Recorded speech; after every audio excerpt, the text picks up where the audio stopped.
ócio, ele tem um monte de atividades. Se a escola for boa, ela vai ter um monte de atividades que vai dominar o aprendizado. Se a escola for ruim, ela vai encher de brincadeiras, as crianças vão ficar... Ócio, linhagem e cálculo. O caminho e as razões para a aprendizagem. Bom, depois de falar esta introdução, algumas pessoas vão arrepiar os cabelos, não é? Porque, diante das nossas escolas, que hoje atuam de maneira, assim, precária, e quando eu digo precária, eu quero deixar claro que, por conta dos investimentos na área, no setor pedagógico das escolas serem escassos, não por falta de dinheiro, mas por falta de compreensão de quem está na cúpula da educação pelos municípios afora, 5.570 municípios, investe-se em muitas coisas focadas no assistencialismo. É lógico, é muito bom, é importante e é necessário que nossas crianças municipais tenham transporte, alimentação, uma sala digna de ser chamada de sala de aula, e tantas outras coisas que a gente sabe que são fundamentais. Contudo, para que haja aprendizado, isto daí apenas dar um pequeno suporte, porque criança mal alimentada não aprende. Criança que não se integra à escola, não se sente pertencente à escola, também não aprende. Isso tudo está na pirâmide de Maslow, não vou me alongar nisso aqui. Mas o importante é que precisamos saber que não basta isto para que a gente dê para nossas crianças o complemento da criação, da formação, que vai para além do útero. Pensa, porque a mamãe que deu sua carne, deu seu sangue, deu seu tempo para ter um bebê, ela fez tudo que ele precisa. Porém, tem uma parte que ela não consegue fazer. E esta parte depende de uma estrutura social adequada para que esta criança, então, possa desenvolver a sua habilidade cognitiva. E é aí que está todo o nosso problema.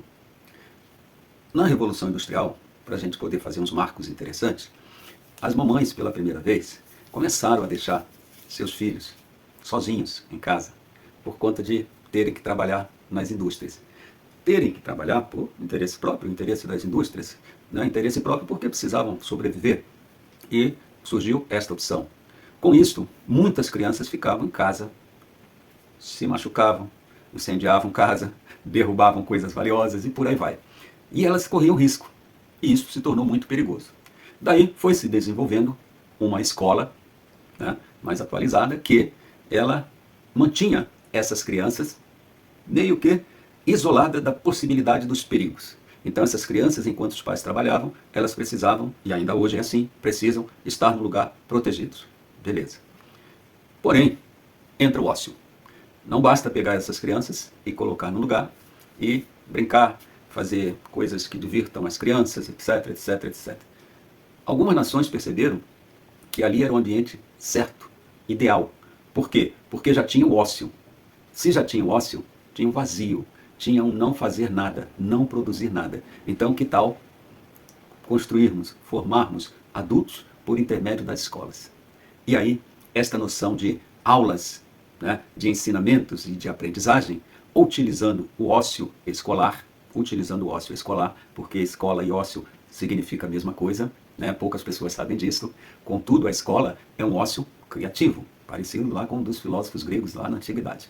Então, esse ócio criativo, escolar, é a fórmula perfeita para que a gente consiga, em percebendo que cada um de nós pertence a uma linhagem, cada um de nós deveria ser sempre grato por sua linhagem de ancestrais, que de alguma forma são a razão pela qual você está hoje.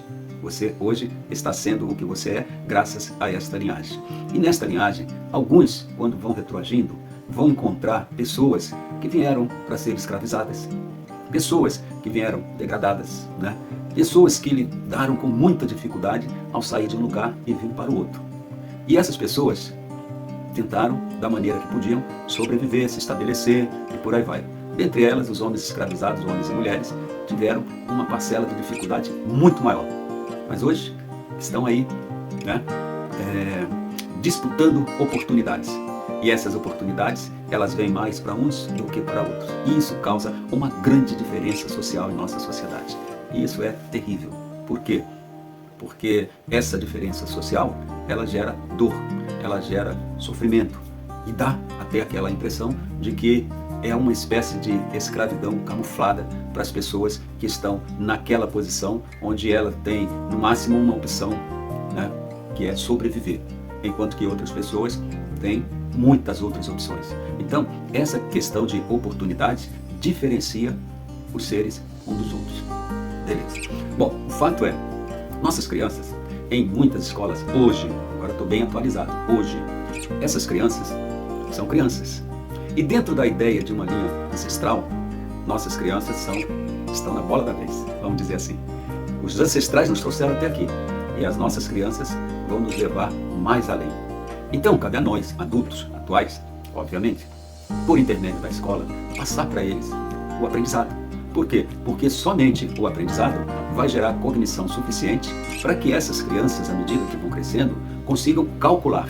E calcular, eu não estou falando de tabuada, de números, não estou falando disso. Calcular é muito mais amplo que isso. Calcular as ações, aquilo que precisa ser feito para que esta criança tenha mais sucesso. É simples assim. Como nossas escolas têm muita dificuldade em entender isso que eu estou falando, porque as pessoas não param, as nossas escolas hoje são regidas por políticos e, infelizmente, agora também por empresários. Então, o pacto público-privado ele está muito forte. Ou seja, muitos políticos hoje trabalham para sucatear as escolas. Isso é verdade, isso é verdade. Por isso que a gente não encontra na escola uma bibliotecária, uma biblioteca com enciclopédias, a gente não encontra laboratório de ciências, estou falando do ensino fundamental 1, mas isso se expande para o 2 e para o ensino básico, ok? Não vou entrar nesses dois últimos, porque a minha área nesse momento é fundamental 1. Então, isso tudo, né, essa falta, não tem uma sala de arte, né, não tem uma sala onde a criança possa realmente aprender línguas, não tem. Tem só o básico do básico, que é uma sala de aula que serve para tudo, né? A pessoa estuda naquela sala matemática, português, geografia, arte, tal. Há pouco tempo eu vi uma notícia, não tão longe de nós, de uma professora dando uma aula de arte, e aonde ela foi fazer essa aula de arte. E a aula de arte se referia à dança, e ela foi tentar passar para a criança, né, de uma forma empírica, né, um exercício, coisa e tal, e uma criança caiu, machucou, quebrou a dentição na frente ali, e não era um dente de leite. Ou seja, não existe a ideia de que o aprendizado passa por uma prática, né?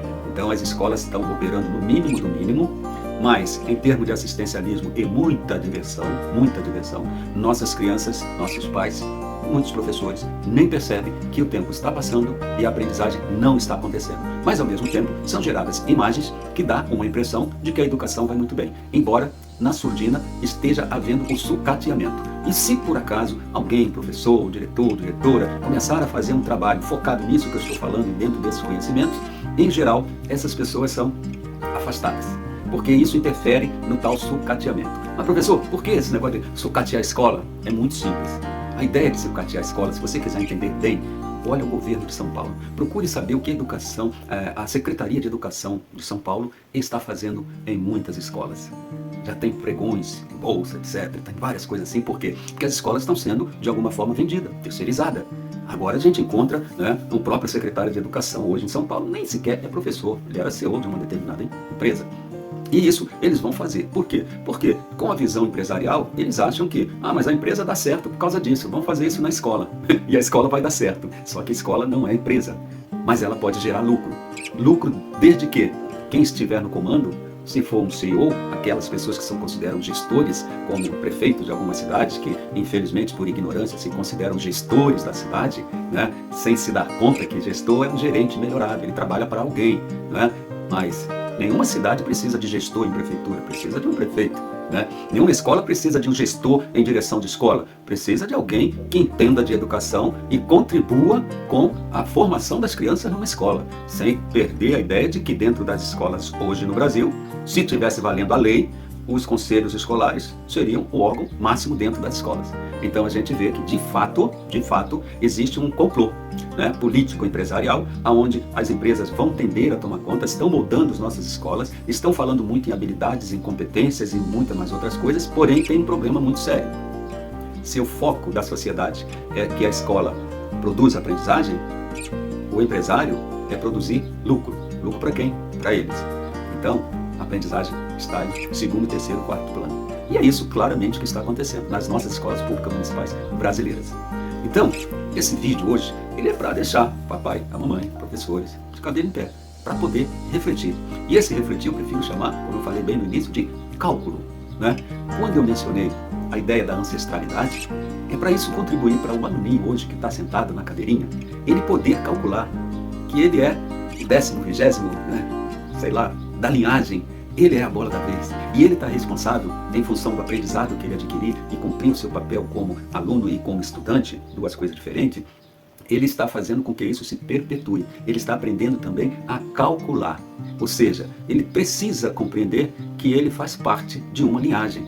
E se ele faz parte de uma linhagem, ele vai valorizar todos os antepassados, o que sofreram para poder que ele chegar onde ele chegou.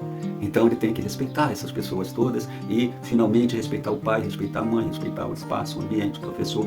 Isto, infelizmente, não está sendo passado para nossas crianças. E além disso, nossas crianças precisam compreender que a linhagem vai continuar a partir dele.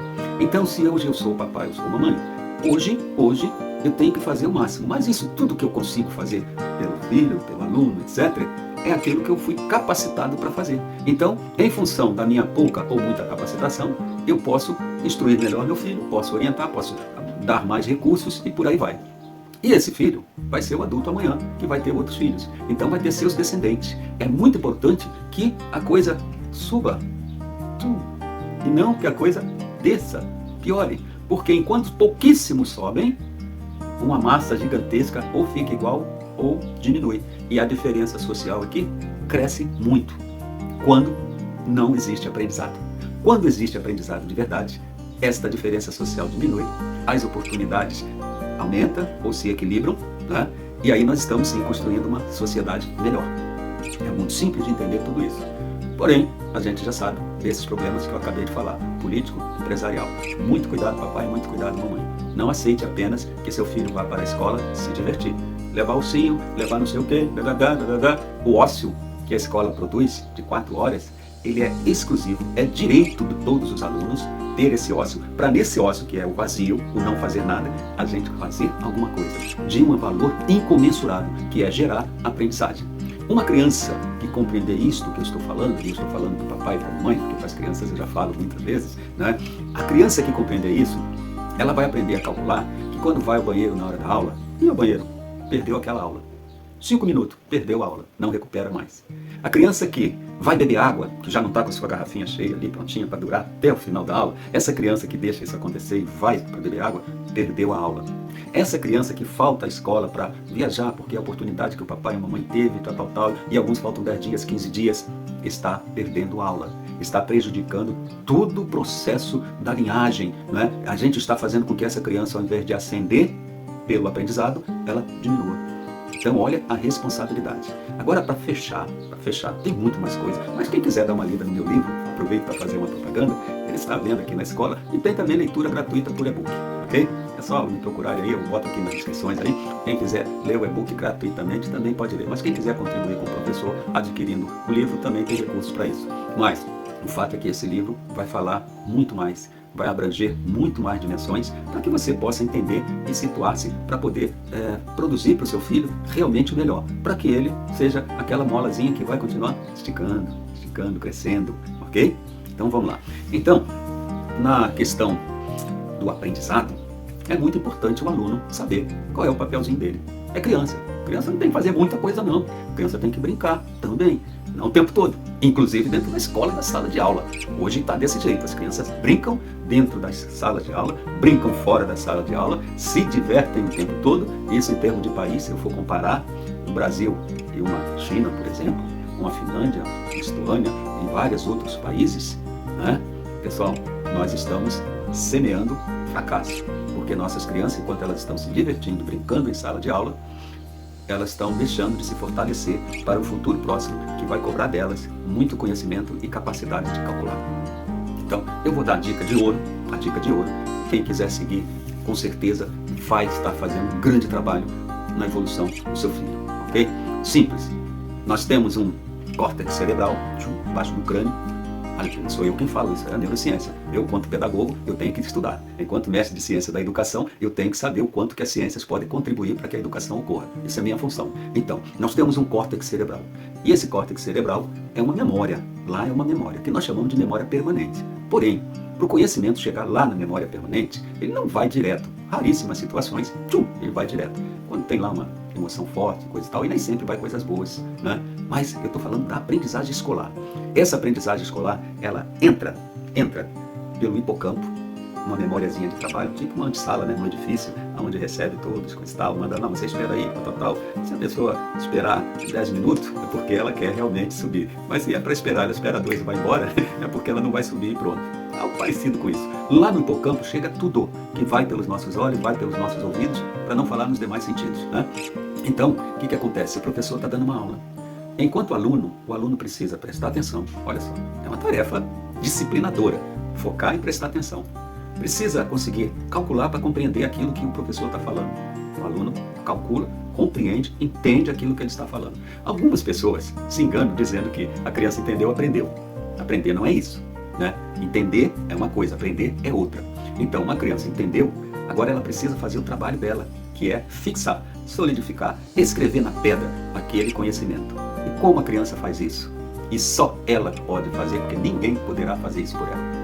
Ela precisa mostrar para o próprio cérebro que aquilo é importante, porque o cérebro opera certinho. Se a coisa não é importante, ele descarta. Então, o que a pessoa precisa fazer? Graças à neurociência, a gente sabe disso, né? Não vamos aposentar nem Vygotsky, nem Piaget, nem Montessori, não vamos aposentar ninguém, porque essas pessoas estarão sempre presentes na educação. Mas a gente não pode deixar de adotar as coisas que a ciência, com potencial de comprovação, nos entrega. Então, se o aluno vê pela segunda vez aquele assunto, o cérebro dele já trata aquela informação, aquele conhecimento, aquela compreensão de maneira diferente. Se ele viu pela segunda vez, naquela noite já, quando o aluno vai dormir, aquilo não vai ser descartado. Vai ser, no sono, aprimorado. Ou seja, as sinapses que sinalizaram para se formar, mas elas estão ainda no estado provisório. À medida que você vê de novo, você reforça, e à medida que isto vai acontecendo, esta informação, agora reforçada, uma vez, 2 vezes, 3 vezes, ela vai para o hipocampo. E estando no hipocampo, é lá que está a caixa que é a formação deste ser humano, formação cognitiva. Se ele tiver somente uma informação lá, ele pode fazer um pouco, quase nada, né? Se tiver 2, já melhora. 3, 10, imagina 50, não tem limite. O fato é, quanto mais informações a pessoa tiver lá no córtex cerebral, maior facilidade de calcular. Então, ela calculando melhor, obviamente ela resolverá melhor seus problemas e tomará melhores decisões. Então, a primeira coisa que uma criança precisa compreender é que ela não pode ir para a escola, né, fazer tudo certinho, digamos, prestou atenção, não saiu da aula na hora da explicação, não ficou de conversinha com o colega, não ficou brincando com o ursinho, ele se focou, compreendeu, e é um crime, é um desperdício chegar em casa, não rever, para que o cérebro se encarregue de providenciar para que esse conhecimento, então, vá para o córtex cerebral. Esta é a função da criança. Papai e mamãe não precisa saber mais do que a criança. Eu não fiz faculdade, eu sou analfabeto. A minha mãe era. E a minha mãe só fazia assim, ó, só vai brincar depois que fizer a lição. E ela mesmo fazia o meu irmão mais velho para botar lições para mim, além da escola. Então a gente tinha que ler um livro, eu lembro bem, o livro que ela gostava, Infância Brasileira, que contava histórias fantásticas sobre grandes nomes brasileiros, etc. E esse meu irmão até se divertia, porque ele depois ia lendo lá e cobrando. Depois que a gente fazia isso, ia soltar pipa, rodar peão, jogar bola de gude, a gente ia brincar, parecia até que era uma mega escola, né? Que a minha mãe sentava com as colegas dela, né? Que ela, quando tinha uma calçada, era um luxo, sentava ali na calçada, nas cadeirinhas, a gente brincava na rua, né? A vala negra estava ali no meio, passando, e a gente jogando bola lá e brincando, e elas ouvindo tudo. Quando elas ouviam uma coisa estranha, pelo menos a minha mãe fazia isso, Celso, isso você não deve fazer, junto com seus amigos, não pode humilhar, não sei o quê, coisas desse tipo assim. E eu tive a sorte de ter essa mãe, era analfabeta, mas tinha sabedoria. Então, o que uma mamãe e um papai pode fazer é dar para as crianças estrutura. Né? Quando eu me preparei para entrar para a escola de especialista da aeronáutica, eu entrava numa situação de estudo, eu mais um colega meu, eu ia para a casa dele, eu morava em Nova Iguaçu, ele em Belfor Roxo, quando eu ia para a casa dele, a mãe dele também não era essa sumidade de muito estudo não, mas ela preparava um lanche fantástico que tornava aqueles momentos excelentes e a gente estudava. Às vezes a gente via, já estava amanhecendo, a gente era adolescente, né? Quando ia na minha casa, era a mesma coisa. Quer dizer, o pai e a mãe pode sim contribuir, dando espaço, condições para a criança poder estudar, porque ela precisa já de pequenininha, 10 anos, 11 anos, 12 anos, começar a caminhar com as perninhas dela para ir construindo a autonomia, né? Então isso é mais fácil de construir nessa idade do que depois. Porque quando chegar nos 18 anos, se a criança descobrir que foi enganada na escola, que fez ela brincar, beber água, não sei o quê, e chega lá, ela não consegue nem sequer entrar na faculdade, é um desastre mental. Uma criança que vai precisar de um adolescente, né, que vai precisar de psicólogo, de psiquiatra, porque não dá conta de perceber o quanto fracassou. E o pior, acreditar que foi ele, a criança, que fracassou, quando na verdade eu estou contando desde o início para vocês que existe um sistema que entende que é para fracassar mesmo. É duro, é pesado isso, mas é. Por quê? Porque essa criança vai botar na sua cabeça de que ela não nasceu para ir daqui para cima, ela nasceu para ficar daqui para baixo junto com uma massa enorme, que é a reserva de mercado. Quem estuda economia sabe disso. Essa reserva de mercado é fácil de barganhar o preço da mão de obra. Então, se tem muita oferta, então o preço cai. Por isso a gente ainda consegue manter, né, em quase todos os países, salários mínimo, mínimo do mínimo. Por quê? Porque a pessoa, se ela não quiser, tem outro que quer. Então, se o papai e a mamãe entender essa dica de ouro, de que seu filho ele faz duas funções na escola. Primeiro, ele vai para o lugar de ócio.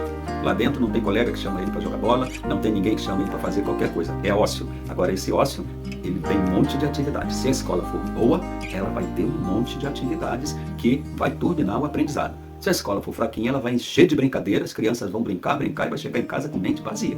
Aparentemente feliz, mas é falso isso, porque lá nos 18 anos, isso vai se reverter em sofrimento. Então, cuidado com isso. Mas, vamos lá. A criança, então, vai para a sala de aula, assistiu a aula, prestou atenção, fez anotações, chegou em casa, o que ela tem que fazer? Rever tudo de novo. A criança que, por acaso, levar um só caderno para a aula, anotar tudo, de todas as disciplinas, chegar em casa, gastar 2, 3 horas, não 3 não, de 1 a 2 horas no máximo, 1h30 ideal.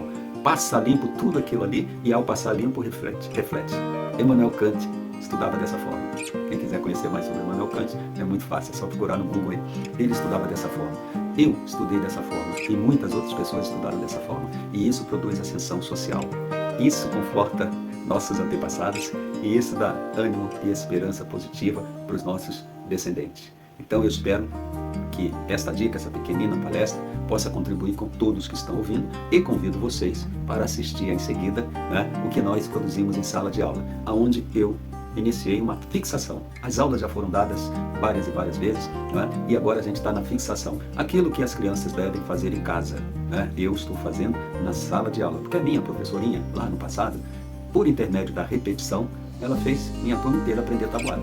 Né? Então, não vamos ter nada contra a repetição, porque não existe outra maneira melhor de você fixar, a não ser pela repetição. Até que você chega num momento que você já sabe quanto que é mais 1, 2, qual é seu nome? Paulo, você mora onde? Essas respostas rápidas, elas vêm com exercício de repetição, de repassar novamente pelo caminho, até tornar aquilo ali natural. Então, essa criança que faz isso se dá bem. Mas, vocês vão assistir então agora um vídeo, né, onde algumas crianças vão contribuir para a formação dessa experiência, onde as questões todas que vão ser abordadas são as questões da prova. Mas não estou fazendo por causa da prova, não é a minha intenção. Mas dentro de uma certa burocracia, tem uma prova, então vamos fazer. Claro que a avaliação é importante também, para o professor saber como que está indo, né? Se precisa orientar melhor a turma, porque muitas das vezes as pessoas pensam erroneamente que se uma criança não entendeu assim, o professor explica assado, ou então assim, aí se perde no infinito. Não, o problema está lá, na atenção que a criança precisa ter. Se uma criança for atenciosa, prestar atenção, fizer tudo isso, chegar em casa, estudar, uma única explicação ela compreende. Se tiver dúvida, ela ainda pergunta. E isso eu chamo de recuperar antecipadamente. Então esse vídeo que vocês vão assistir já é a recuperação. Né? Eles tiveram muita chance de ser testado ali, né? De errar e coisa e tal, e as respostas corretas vieram. Então isso é uma recuperação. Isso que eu estou fazendo é para todos os meus alunos tirar nota 10. Ninguém tirar menos que 10. Porque com esse trabalho só vai tirar 10 a pessoa que tiver, vai tirar menos que 10 a pessoa que estiver muito alienada em relação ao processo que está acontecendo. Porque se a criança fizer tudo certinho, papai e mamãe orientar para ela estudar e coisa e tal, não tem como dar errado. Né? Então eu agora vou deixar com vocês. Então vocês vão poder ver e oriento também que, né, sempre que tiver atividade como essa, que eu diria que a gente está aprimorando, né? Já estou sabendo de alunos que sabem editar vídeo, então a gente já pode começar a expandir, que é o meu sonho, né? A gente preparar as nossas crianças para aquilo que realmente existe no presente. Não adianta a gente ficar dizendo que as crianças já nasceram sabendo tudo de celular, não sabem nada, mas está previsto que as escolas ensinem. Mas, por outro lado, a escola não dá os recursos para que se ensine e muitos professores não estão preparados. Eu estou me preparando há quase 3 anos para dar aulas envolvendo vídeo, envolvendo essa questão de edição e envolvendo essa linguagem do cinema. Isso é muito importante. Por quê? Porque mais para frente, quem não souber isso vai ser um analfabeto digital de fato. Tá? Então, assistam, curtam, deixem o like aí e nas descrições eu estou deixando aí os links do livro, tá? E algumas outras informações. Pode deixar algum comentário que eu vou responder ali pelo canal do YouTube e vamos seguir em frente. Mesmo que as escolas sejam fracas por conta de tudo isso que eu falei, nossos alunos têm que ser fortes. Isso aí merece uma hashtag no final, né? A escola pode ser fraca, mas o aluno tem que ser forte. Porque a metodologia para o aprendizado é focada no aluno. Ele precisa saber disso para ele criar, então, a autonomia e a liberdade e ir aonde ele quiser e ter sucesso. Ok? Forte abraço a todos. Estamos aqui agora com o nosso podcast educativo, né? Esse podcast tem um objetivo muito claro: turbinar a fixação do conhecimento. Não é para ninguém aprender agora. Na verdade, é para fixar o que todo mundo já sabe. Essa é a nossa ideia. E para isso a gente está aqui inovando. Espero que essa turma seja expert, todos consigam contribuir, né? Para a gente fazer algo que vai servir para todos os demais alunos da escola que estudam isso aqui que a gente vai trabalhar agora. Tá joia? Aproveitando que já temos uma pessoa sentada aqui nessa mesa. Já disse seu nome aí, por favor? Lorenzo. Valeu, Lorenzo. Lorenzo, você caiu aí, entrou de gaiato no navio, já viu aquela música? Você chegou aí, cara, agora só vai levantar daí depois que responder umas perguntinhas. Tá certo? Mas o combinado, pessoal, vai ser o seguinte: a pessoa que senta ali, até se fosse uma pessoa que sabe tudo, eu ia pedir para ela não saber algumas coisas, justamente para a gente dar uma oportunidade para todo mundo que está lá no nosso auditório aí, né, também poder responder. Se eu te fizer uma pergunta, espero que você saiba responder. Mas se você não souber, aí eu vou perguntar para as pessoas. Só que eu não vou perguntar para um ou dois, tá, pessoal? Eu vou perguntar para todos. Se todos responderem junto, tá bom. Se um responder, também tá bom. O importante é que a gente vai avançar. E na hora de estudar, vocês terão a resposta certa. Tá? É um trabalho coletivo. Nós estamos misturando vídeo, um artista cênico aí, porque você está representando aí, né? Quase que uma personagem, que é você mesmo. Tá certo? Então, com isso, nós vamos começar. Eu vou florear um pouquinho para ver se eu puxo lá do seu córtex cerebral as informações que estão aí, tá bom? Por exemplo, nós estamos falando de música. E quando se trata de música, surge uma tal de nota musical. Só que, para os nossos telespectadores pelo Brasil afora, alguns podem não saber o que é uma nota musical. Mas quem é meu aluno tem a obrigação de saber. Você, que é meu aluno, saberia dizer para nós o que são notas musicais? Sim. Notas musicais seriam sons, um mais grave que o outro ou agudo. Sim, um mais grave que o outro ou agudo. E esses sons, eles são diferentes, tipo, você tem sempre o mesmo som, ou pode ser um som com alguma diferença lá na frequência, lembra? Sim, a frequência. Tem diferença. Isso, e aí vai dar origem às notas. Seria algo parecido com isso? Sim, seria. Você lembra dessa nota musical, a primeira que a gente trabalhou? Sim, dó. Dó, né? O dó é fantástico, ele é famoso, né? Porque a gente pode ter escala que começa do ré, do mi, do fá, mas do dó é muito fantástico, assim, todo mundo fala no dó. E a gente começa fazendo aquela escalinha dó, ré, mi, fá, sol, assim, não é isso? Sim. Agora, que você já deu um clareamento para as pessoas, para elas saberem que o som que a gente usa na música, para fazer a música, se chama notas musicais. A gente sabe que teve um grego aí que fez um estudo, né, lá na antiga Grécia, e esse estudo ele conseguiu descobrir uma quantidade de notas musicais. Eu vou te fazer uma perguntinha difícil. Quantas notas ele descobriu mesmo? 7. 7. Sabe dizer quais são? Dó, ré, mi, fá, sol, lá, si. Agora a pergunta difícil. Essas 7 notas formam um conjunto. Sim. Como é que nós chamamos desse conjunto de notas? Escala natural. Mandou ver. Eu pensei que você ia falar escala musical. Aí eu ia te perguntar, mas essa escala tem nome? Mas você já foi direto. Escala musical E já disse tudo, é uma escala. Isso significa escada. Isso significa que uma nota está acima, a outra mais acima, outra mais acima, de acordo com a frequência dessa nota. Né? Eu sei que isso aí você está por dentro. Está quase chegando a hora do senhor levantar dessa cadeira, depois de deixar essas contribuições fantásticas para nós. Última pergunta que eu vou fazer para você, para fechar esse bloco, última não, penúltima, tá? Você falou da escala natural. Sim. Mas nós estudamos só essa escala ou estudamos mais outras escalas? Sim. E quais foram elas? A cromática e a pentatônica. 2. Uhum. Tem mais uma? E a natural. Natural, cromática e pentatônica. Então são 2, são? 3. 3. Aí sim. Essas 3 escalas têm uma peculiaridade, têm umas características importantes. Por exemplo, a pentatônica, quantas notas ela tem? Ela tem 5. Sim. Pentacampeão, pentatônica, quer dizer que penta quer dizer o quê? Sim. Sim. Parabéns. Aí vem a escala natural. Escala natural. Ela tem quantas notas? 7.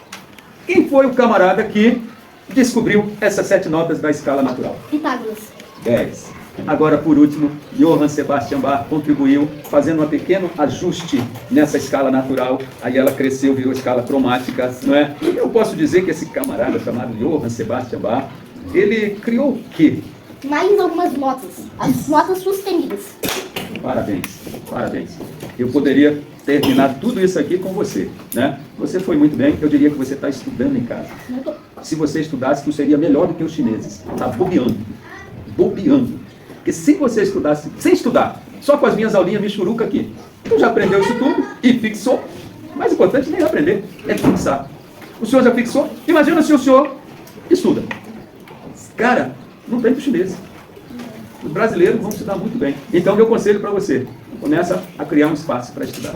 Esse fim de semana eu estudei, fiz igual o Bill Gates. Peguei meus livros, estudei o fim de semana inteiro. E imagina você fazendo isso. E todo mundo aqui fazendo isso. Nós vamos ter um Brasil melhor, uma educação melhor. Certo? Eu não me orgulho de dizer assim, eu nem estudei 100. Tudo que eu sei, eu estudei muito. E foi bom. Foi doloroso.